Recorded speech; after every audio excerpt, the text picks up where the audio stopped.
What is going on, guys? It is Wrestlelamia here, back with some more news. Join us now as we look at the wildest news stories and rumors you need to know, including talent unhappy with WWE after this recent move. A star is angry that the Wyatt 6 broke character. Randy Orton reaches out to a fan suffering with depression. MJF reacts to WWE stealing his logo, and much more. Be sure to subscribe and hit that notification bell for daily wrestling videos, and follow us on Facebook for exclusive lists. Also check out our new videos on Wrestlelamia XL. But now let's see the intro and get straight into our first story.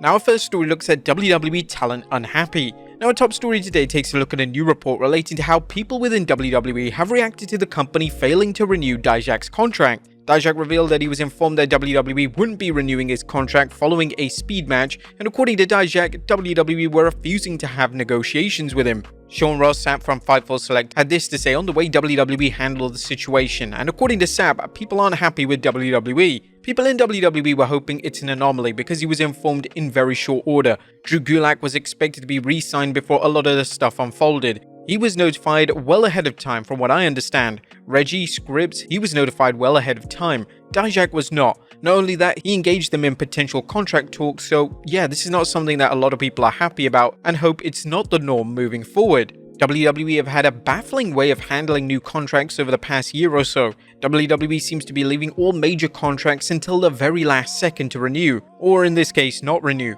This makes no sense whatsoever, and it's almost as if WWE don't care if wrestlers leave the company. Take for instance Drew McIntyre. McIntyre was in the midst of a world title push when his contract was set to expire, and he could have easily left the company and left WWE Creative in a state of flux. Whilst they are firing on all cylinders when it comes to their creative output, they need to get their act together when it comes to signing and re-signing talent contracts. Next up, Dijak makes first post-WWE appearance. Speaking of Dijak, he's already making waves outside of the WWE. Dijak made his first post-WWE appearance last night on Blitzkrieg Pro, and during the event, Dijak took out a wrestler and declared that he plans to show up wherever he wants. There's likely to be a significant interest in Dijak both from independent promotions as well as top companies such as AEW and TNA. Dijak is a fantastic performer, yet he was never given the opportunity to show the WWE main roster audience the extent of his skill set. We're happy for Dijak and hope he makes the most of his appearances on the indie circuit. Next up, an AEW star has creative control. Well, we've seen throughout wrestling history that giving wrestlers creative control is never a good idea, and AEW could potentially be about to make a huge mistake in this regard.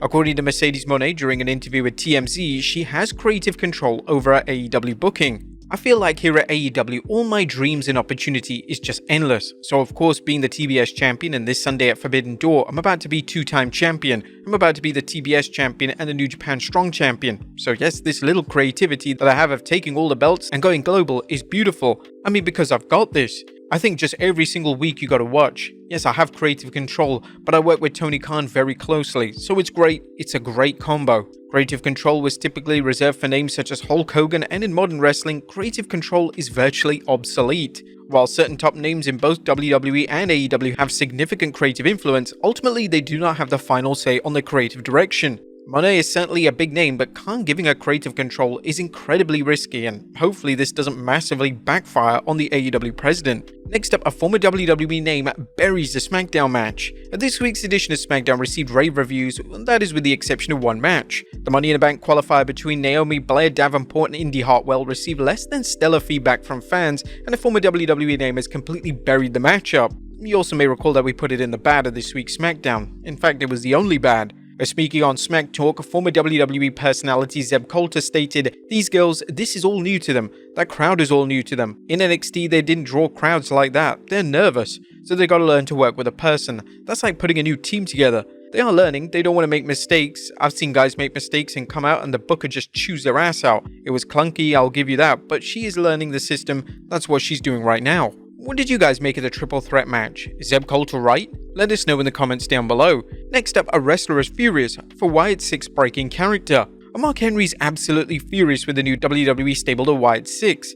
After their amazing debut on Raw last week, the group posed for a photo with a fan at a burger restaurant, and this has enraged the former world champion. Speaking on Busted Open Radio, Henry went on an extended rant about how disappointed he was with each member of the faction. "I'm disappointed because of the business, how much money the company spends to invest that product when they're creating this Wyatt 6 and you go to effing Whataburger and take a picture with a fan. Listen, I said the number one option is get your food at the drive-thru and drive into the parking lot and eat." Henry then compared the situation to the visual of the boogeyman walking through the airport without his gimmick. "You're different. You never see the boogeyman walking through the airport without a gimmick on. Never. The whole thing never takes it off. Like, there's a certain level of professionalism when you play a character or gimmick, then you don't go backward. They went backward. They're just now starting to get their foothold." This does seem rather over the top from Henry, as it's not as if each member of the faction can walk around in public in their terrifying masks. Hell, the police would probably be called if they did. This is 2024. Most fans know what's kayfabe and what isn't, so to expect the faction to stay in character 24/7 is an unreasonable request. What do you guys think? Do you agree with Mark Henry? Let us know in the comments down below. Next up, Randy Orton reaches out to a fan suffering from depression.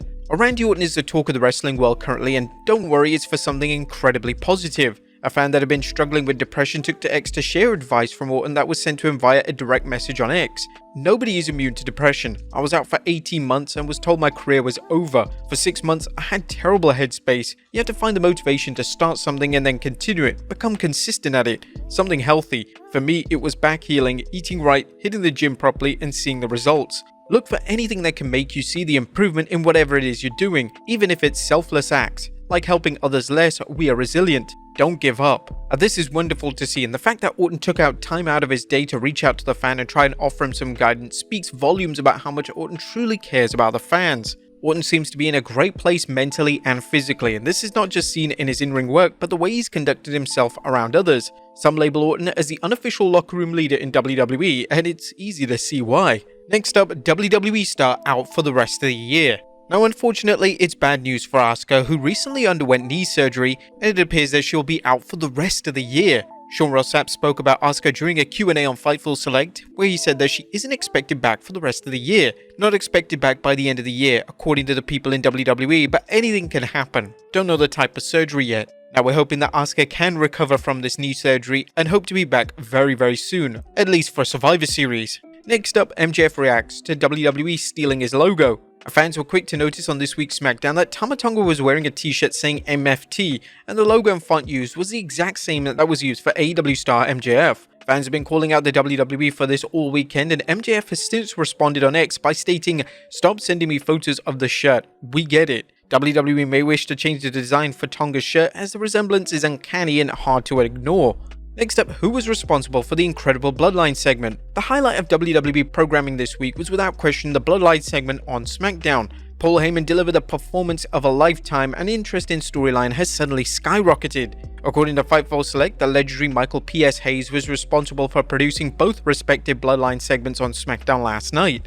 Hayes is traditionally assigned to produce big main event matches, and he usually works closely with Roman Reigns on his PLE matches. Hayes did a stellar job with the segments, so congrats to Hayes as well as the talent involved in the celebrated segments. And finally, Hulk Hogan names the next face of WWE. Our final story today takes a look at who could potentially be the next face of WWE. Whilst Hulk Hogan is a controversial name, he has had decades of experience as a top star in pro wrestling and a household name. So if Hogan endorses a man as potentially the next face of WWE, people are gonna listen. Interestingly, the name that Hogan sees as the next face in the company is Braun Breaker. Speaking on Sportskeeda's Wrestle Binge, the Hall of Famer stated, "He's something else. He's wise beyond his years. Number one, to be that intense and to know the red light's on and be able to stay in that zone. He's very impressive, so if they do the right thing with him, that could be your next Stone Cold, Rock, or Hulk Hogan. He can be the guy." This is incredible praise from Hogan, and it's not drastic to say that Breaker could potentially be the next face of the company. Breaker was incredible during his NXT run, and he's become a total stud on the main roster.